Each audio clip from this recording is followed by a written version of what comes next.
Carlos, ya.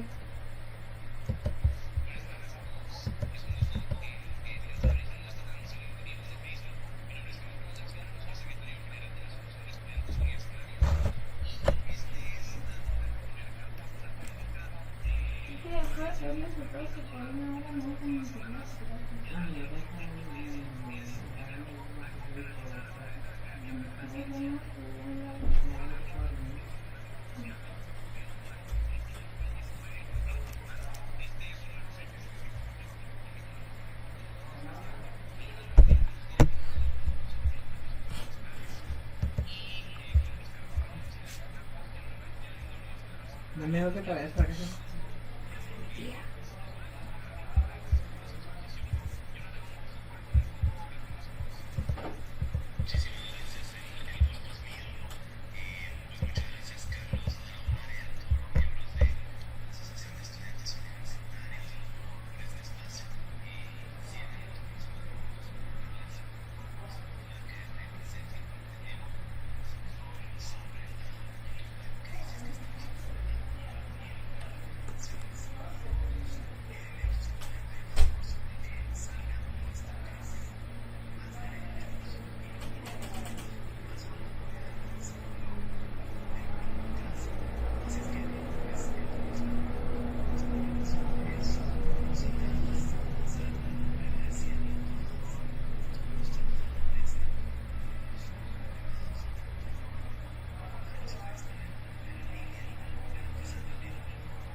alto, mejor que el del 2019, y esto únicamente se vería empañado por las continuas luchas comerciales que se estaban dando entre Estados Unidos y China.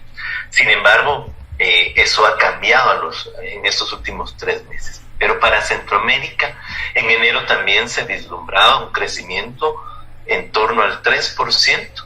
Y vean ustedes cómo en el caso de Guatemala el crecimiento se esperaba por encima del promedio centroamericano, en torno al 3.6% del PIB.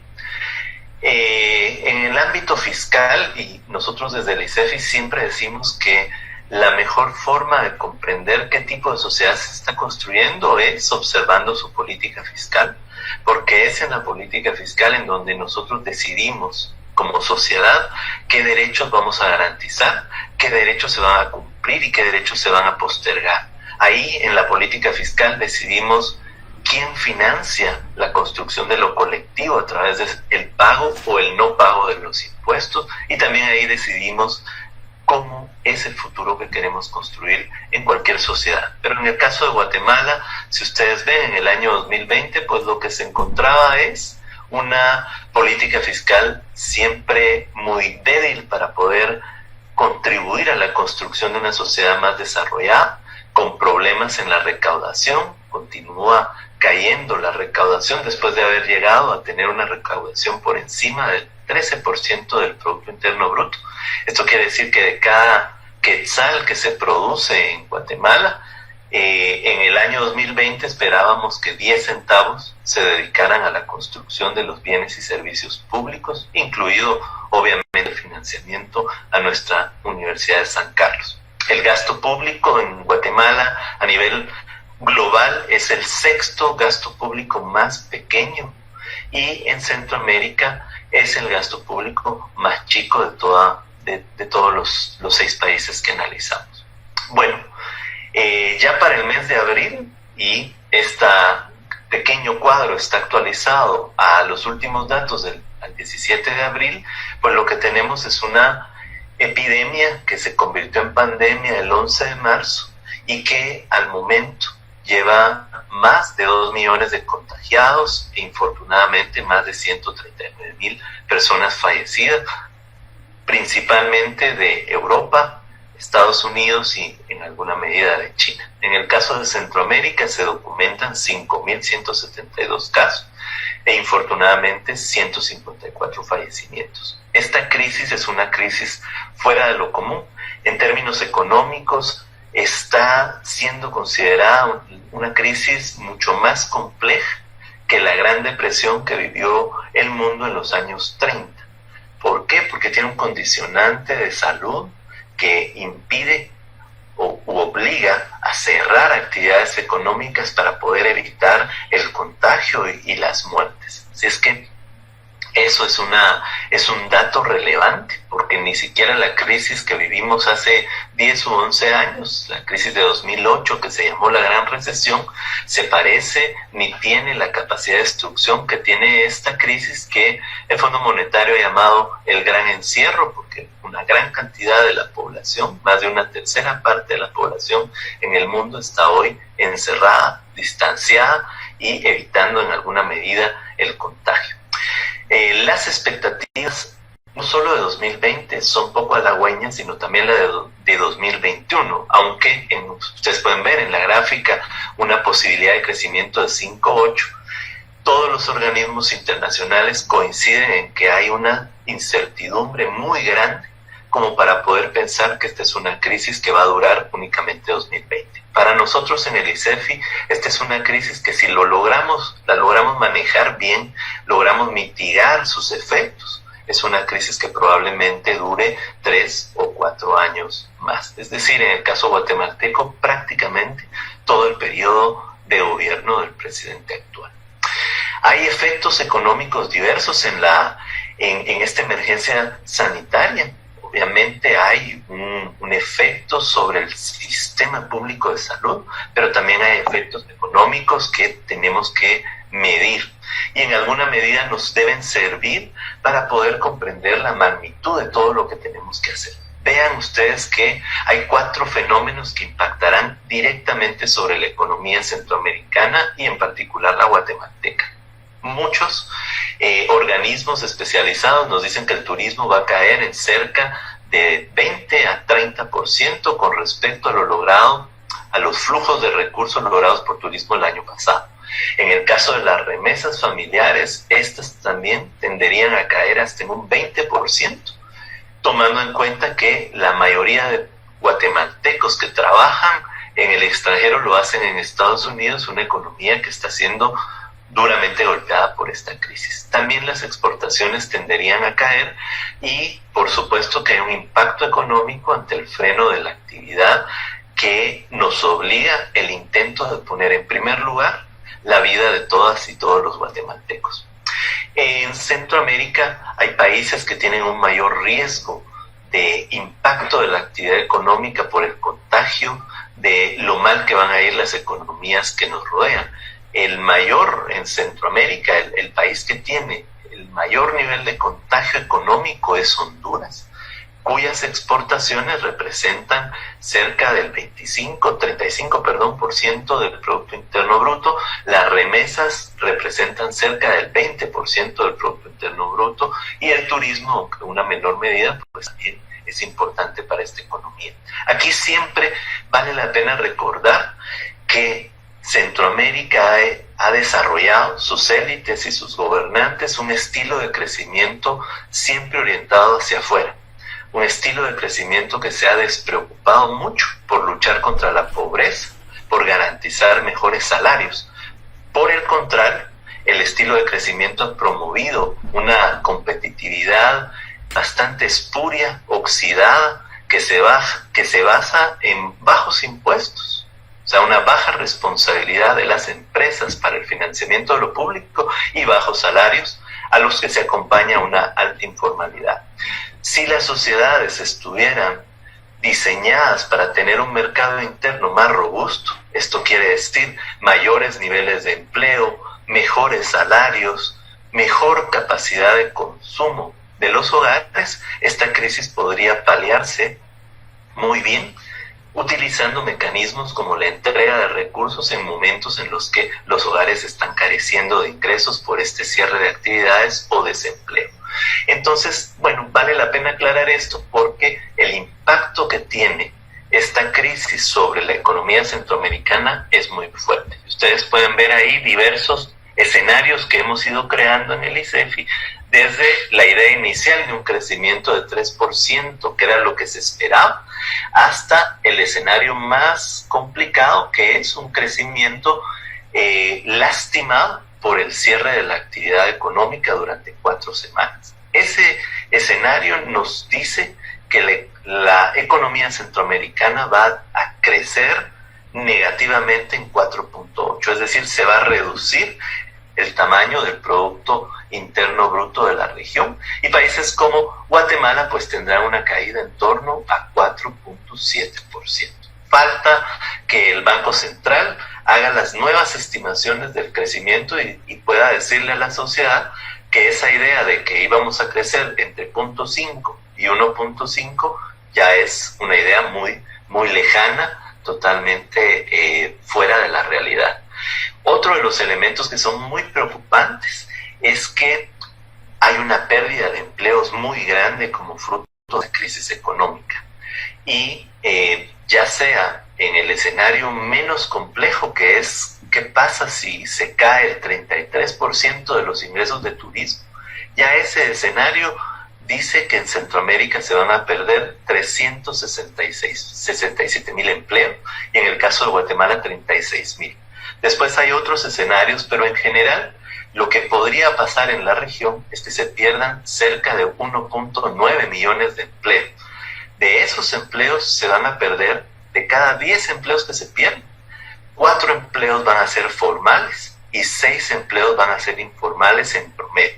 En el caso de Guatemala, de los cerca de 555,000 empleos que se podrían perder ante una caída del crecimiento del 4.7%, fíjense que 3 empleos serían empleos formales y 7 empleos serían informales. Son los empleos informales, nos estamos refiriendo a empleos de trabajadores que están en las micro, pequeñas, medianas empresas, trabajadores que trabajan por cuenta propia y puede ser en el sector de la economía informal. Pero en general esto es muy lamentable para la sociedad centroamericana y tiene un efecto muy doloroso sobre el bienestar de los hogares centroamericanos. Hemos hecho otras revisiones. Quisiéramos tener desde el ICEFI una perspectiva más amplia sobre estos impactos esperados y hemos planteado 4 escenarios. Hay 2, el escenario intermedio pesimista y el escenario más pesimista, son los que cada vez se van pareciendo más a la realidad que vamos a tener que afrontar en el año 2020. El escenario intermedio pesimista es qué pasa si tenemos una caída del crecimiento del 2%. Y el escenario más pesimista es qué pasa si se cae el crecimiento hasta 4%. Ya el Banco Mundial y el Fondo Monetario nos advierten que esos crecimientos negativos son más o menos los que ellos también están proyectando. Los escenarios, como les decía, ya nos advierten una pérdida importante de plazas de trabajo. Y en una ciudad en donde se generan, imaginen ustedes, menos de 25,000 empleos formales al año, vamos a perder 555 empleos en general. De esos, más o menos 100,000 empleos van a ser empleos formales, es decir, hay una pérdida de cerca de 10,000 empleos formales que se han ido logrando en los últimos 10 años. Hay que reconocer que todavía falta medir otros impactos. Por ejemplo, ¿qué va a pasar con esta crisis en términos de bienestar social y desarrollo? hay una gran desigualdad en el acceso al sistema de salud. Y si bien es cierto, el coronavirus no mira cuál es nuestro pensamiento ni en dónde vivimos, tampoco mira la forma en la que nosotros nos relacionamos con el mundo. Lo cierto es que si somos contagiados, el sistema de salud, infortunadamente, sí mira quiénes somos. Y es Guatemala uno de los sistemas públicos de salud con peor acceso para quien menos tiene. Entonces hay que medir cómo va a ser el acceso a la desigual al sistema de salud y también a la protección y a la asistencia social en un país en donde solo 3 de cada 10 empleados tienen acceso al Instituto Guatemalteco de Seguridad Social. Entonces debemos comprender que esta crisis mal manejada podría sumar mucha muerte, mucho desempleo y mucha más pobreza, la quiebra de empresas pequeñas, medianas, grandes incluso, y una pérdida de capacidad de producción tanto para el consumo como para la exportación, y por supuesto una ingobernabilidad democrática que ya estamos viendo en algunos países, en El Salvador y en Honduras, saqueos de supermercados o toma de vehículos que llevan alimentos por parte de grupos de población desesperados porque han tenido que decidir entre salvarse y quedarse en su casa y morirse de hambre o salir a las calles y buscar el sustento. Esto puede también generar entonces una mayor ingobernabilidad democrática. Pero esos impactos los vamos a poder medir en la medida en la que se vayan ejecutando las políticas públicas que los gobiernos están implementando. Hay que decir también que esta crisis en Centroamérica y en Guatemala solo viene a exacerbar graves problemas estructurales que tiene la región. Uno de ellos es, ya les mencionaba, un sistema de salud fragmentado que se ha convertido en negocio. La salud en Guatemala no es un derecho, infortunadamente, sino que es un privilegio al que se puede acceder dependiendo de los recursos que uno tiene en la billetera. ¿Por qué? Porque Guatemala tiene un sistema de salud que no solo está fragmentado entre el público, en lo que hace el IGS, lo que hacen los privados, sino que además está orientado al mercado. La proporción de gasto público es menor al 50% del gasto nacional de salud. La otra mitad del financiamiento en salud la hacen los hogares, y eso quiere decir que lo va a aquel que puede invertir en su salud. Hay otro problema del modelo de Centroamérica, del modelo económico y de Guatemala, que se exacerba con esta crisis, y esto es un modelo económico que está exhausto. Le falta capacidad de transacción productiva y es un modelo que tiene capacidad de absorber a toda la población en la de trabajar. Hay que decir que Centroamérica tiene 22 millones de personas en pobreza, es decir, 45 de cada 100 centroamericanos viven en condiciones de pobreza. Y fíjense que estos 22 millones y medio de personas en pobreza, 18.4 millones en Guatemala, El Salvador y Honduras, los países que más son, los países que más expulsan hacia afuera a su población, buscando forzosamente otras oportunidades para intentar salir adelante. Pero hay otro problema estructural en Centroamérica, y es que el 20% de la población más rica concentra más de la mitad del ingreso nacional, mientras el 20% más pobre se queda con las migas de la producción. Esto es todos los años. Entonces, todos los años ahí recibe una gran tajada del pastel, y recibe las migajas de este sistema económico.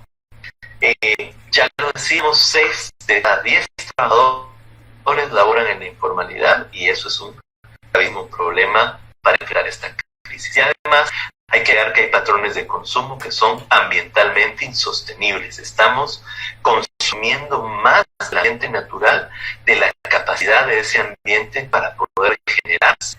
Y pues en países como Guatemala ya necesitaríamos tener 2 territorios para poder mantener un consumo tan inadecuado y tan desigual como el consumo que en la actualidad tenemos. Y para cerrar, como un elemento estructural, es que tenemos una política fiscal para la sobrevivencia y no para el desarrollo.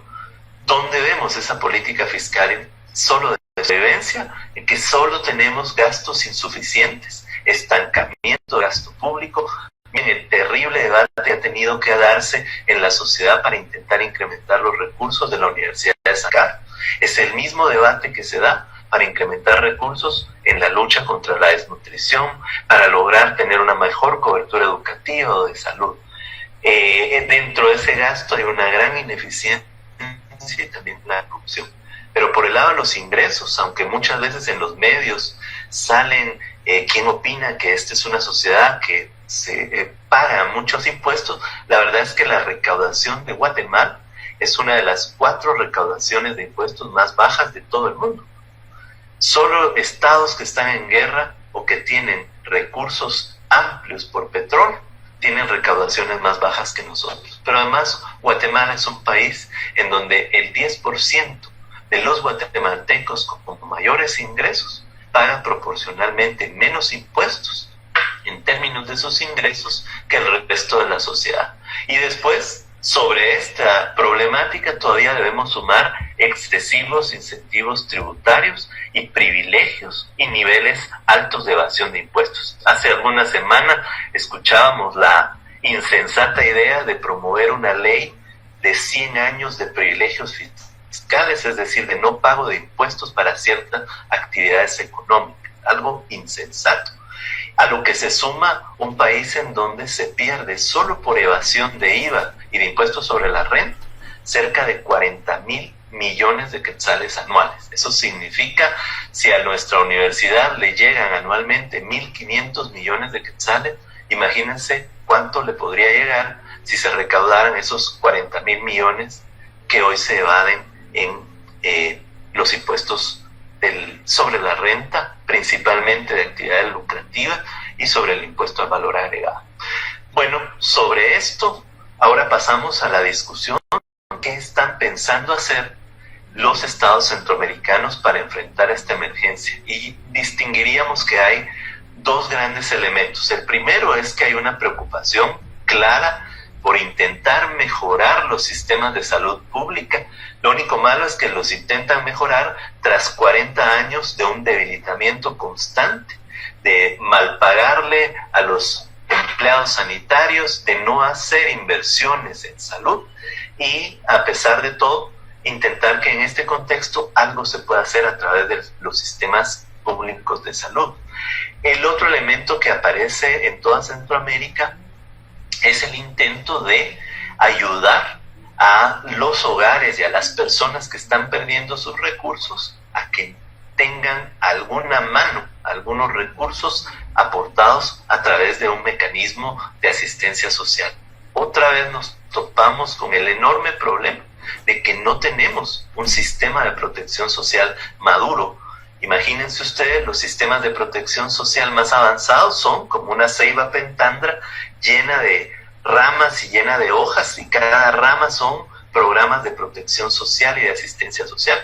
En el caso de Guatemala, nuestra protección social es un chiribisco, con 2 pequeñas ramitas.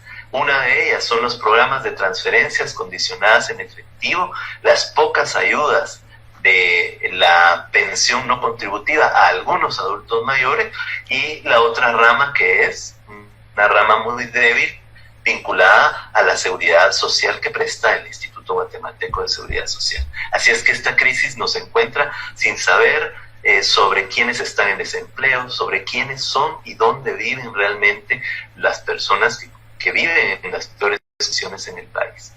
Entonces, bueno, no nos pasa solo en Guatemala, le pasa también a Honduras, a El Salvador, y en alguna menor medida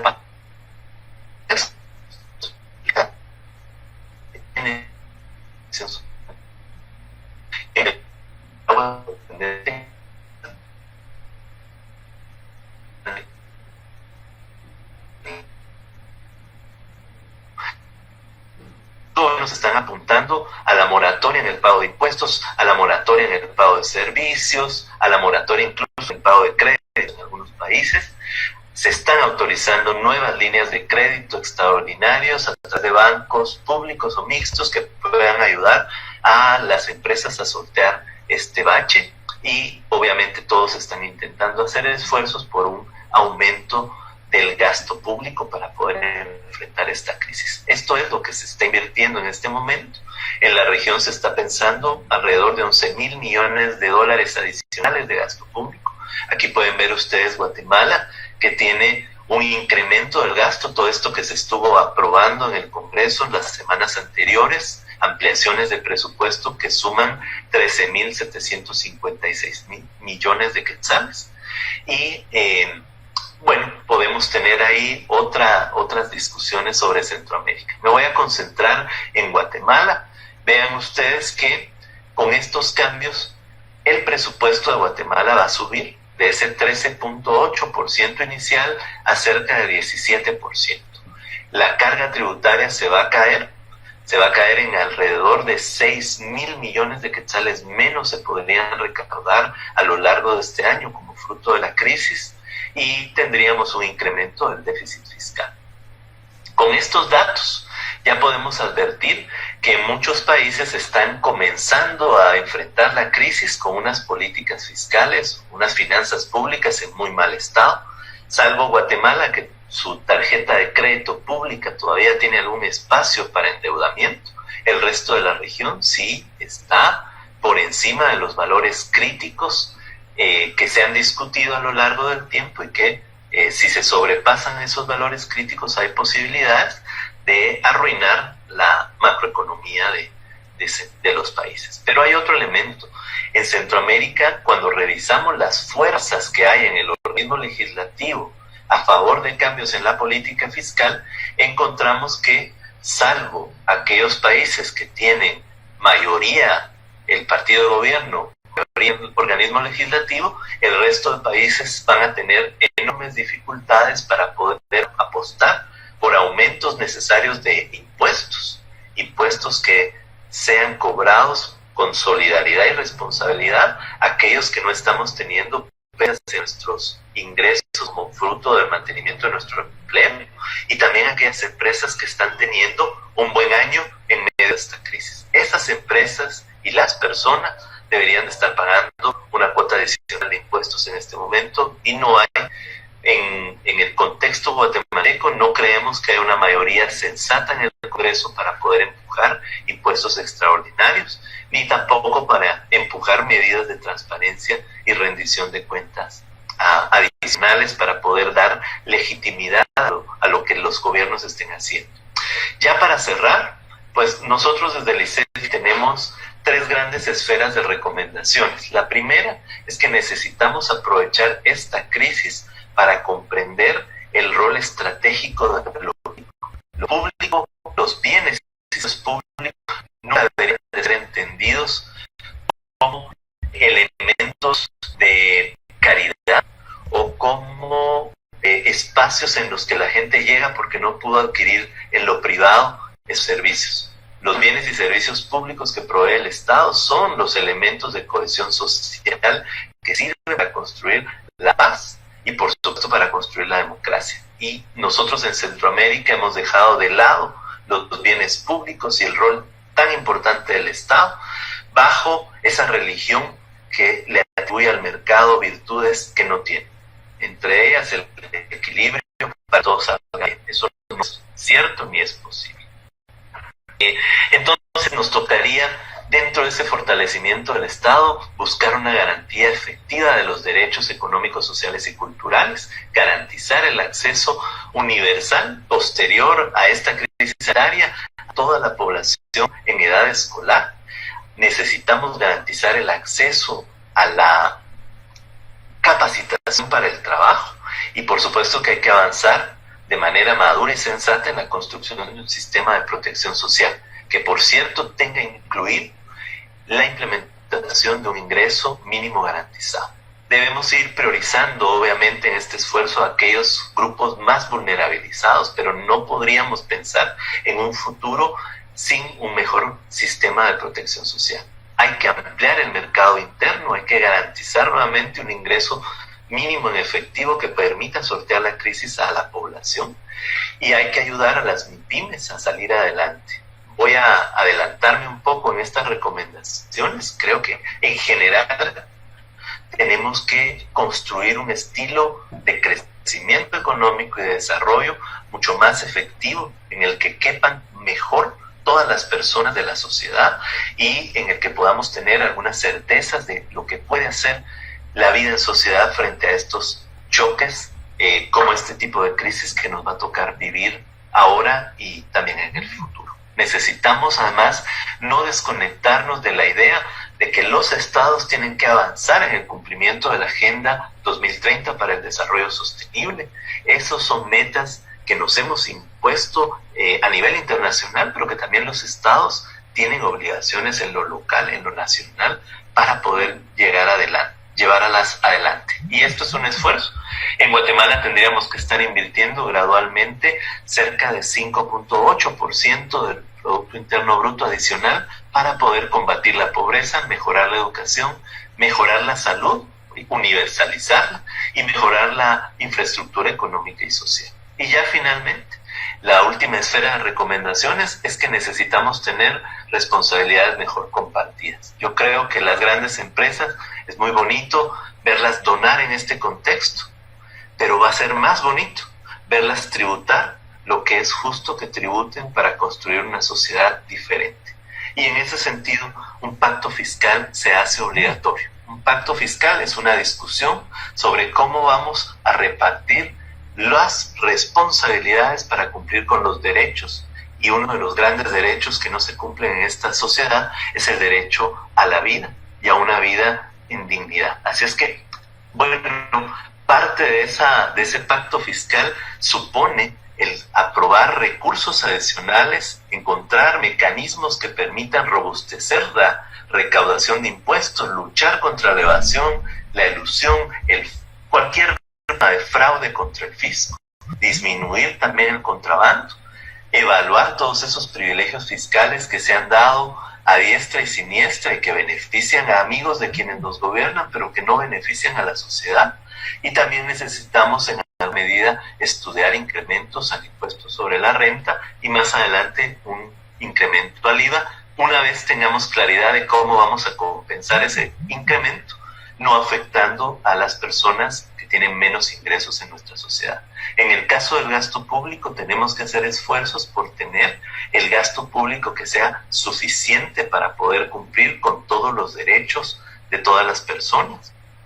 Tenemos que evaluar también políticas públicas que no están abonando a la igualdad ni al desarrollo y que siguen ahí haciéndose solo porque es por una costumbre la ejecución de ese tipo de políticas públicas. Y creo que Centroamérica tiene que avanzar para sumarse al debate internacional que hay en la actualidad sobre la revisión de opciones para la condonación de deuda externa y para la renegociación de condiciones de deuda pública con actores privados. Además, activar mecanismos, como en el caso de Guatemala, constitucionales que permiten al Banco Central prestar dinero a la administración pública en casos de catástrofe social como la actual.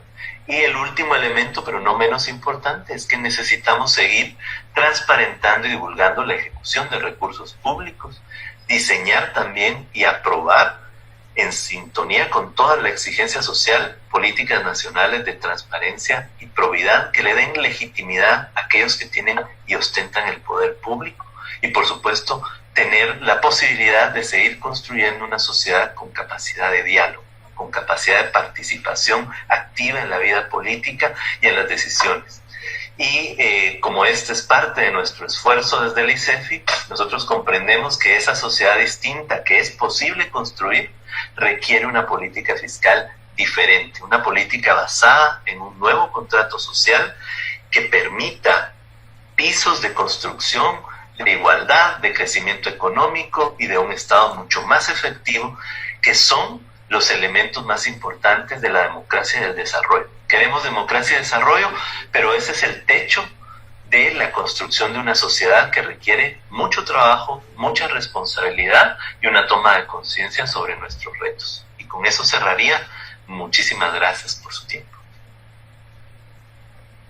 Jonathan, muchas gracias por la exposición. De verdad que nos ayudó a todos con datos concretos y cifras entender qué es lo que está pasando en Centroamérica. Ahora vamos a abrir el espacio para preguntas al público.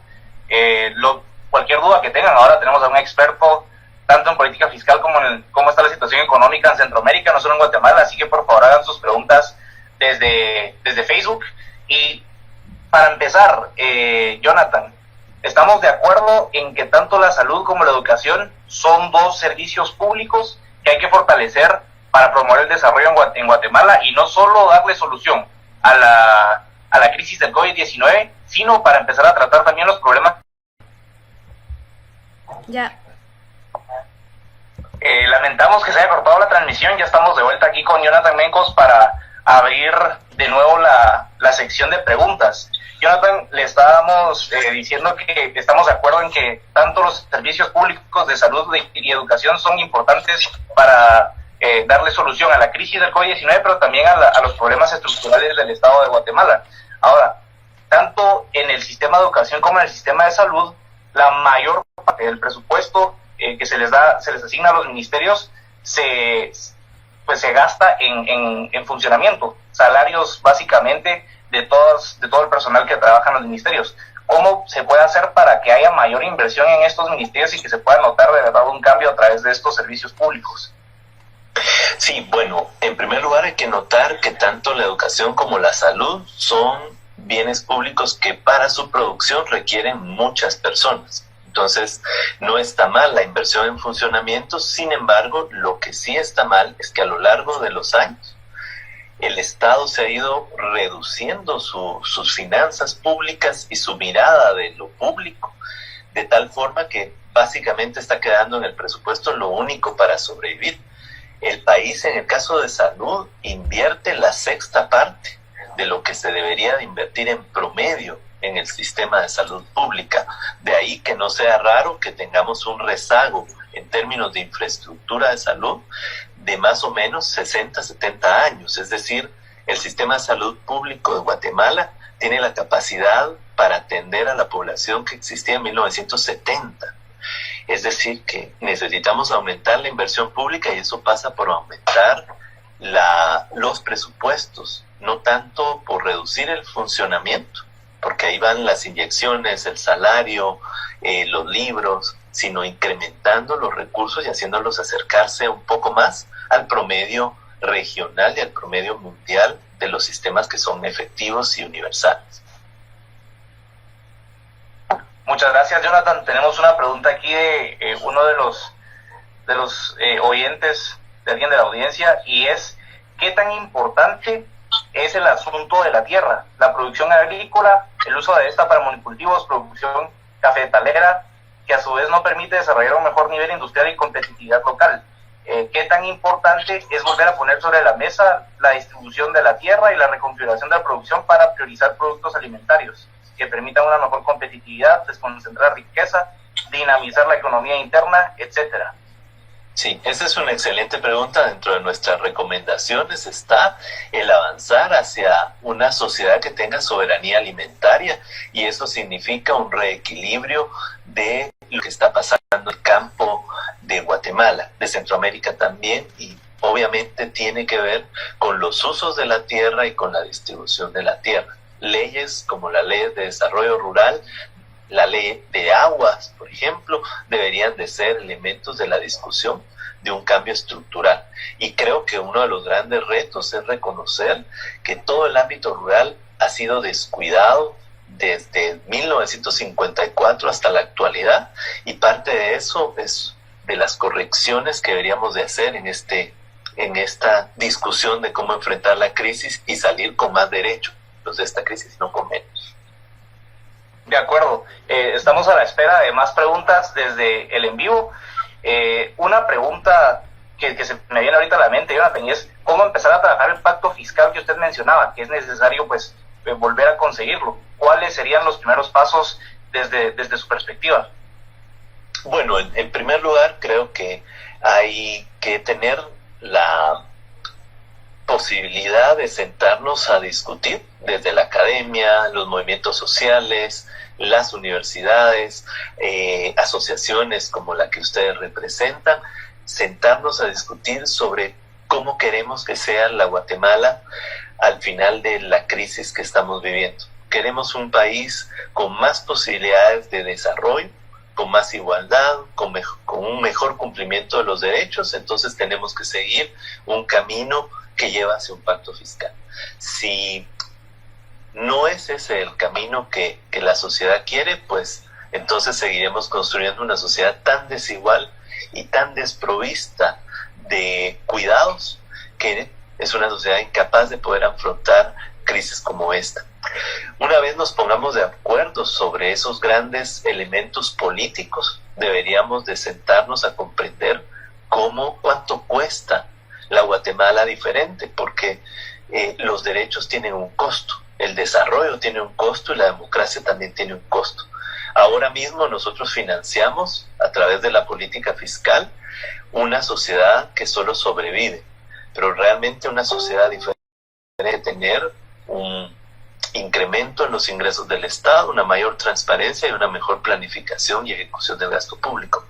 El mayor reto está hoy por hoy en las fuerzas que tienen poder político y que se notan representadas en el Congreso, y que hay una minoría en el Congreso de diputados que estarían a favor de esta discusión, quizá unos 25, 30 de los 160, frente a la gran mayoría que está más clara en que lo público es un buen espacio para hacer negocios. O sea que tenemos que tener una toma de conciencia, y de ese enojo que debería darnos el que el poder público se utilice para beneficio de unos cuantos, deberíamos de buscar acuerdos que nos permitan empujar una conciencia de cambio diferente. Muchas gracias, Jonathan. Preguntan aquí en la transmisión, ¿será viable entonces retomar el tema de la reforma agraria? Bueno, yo creo que la discusión sobre desarrollo rural debe ponerse sobre la mesa del desarrollo, y es una discusión impostergable, pero creo que no es la única discusión que tenemos que tener. Hay otros elementos sobre los que deberíamos discutir. Si la Guatemala del futuro es una Guatemala que solo produce en su mayoría café, petróleo, azúcar, o queremos una Guatemala con una mayor capacidad de tecnificación, con mejor capacidades de innovación económica productiva. Entonces tenemos que hacer cambios en toda la estructura económica. La agraria es una de ellas, pero también la estructura industrial debe ser revisada, la estructura comercial y por supuesto el sistema financiero, que deja afuera del acceso a una buena cantidad de personas. ¿Y cuál es la ruta para poder alcanzar esa innovación, no solo en el tema agrario, sino en el tema industrial, el tema financiero que usted mencionaba ahorita?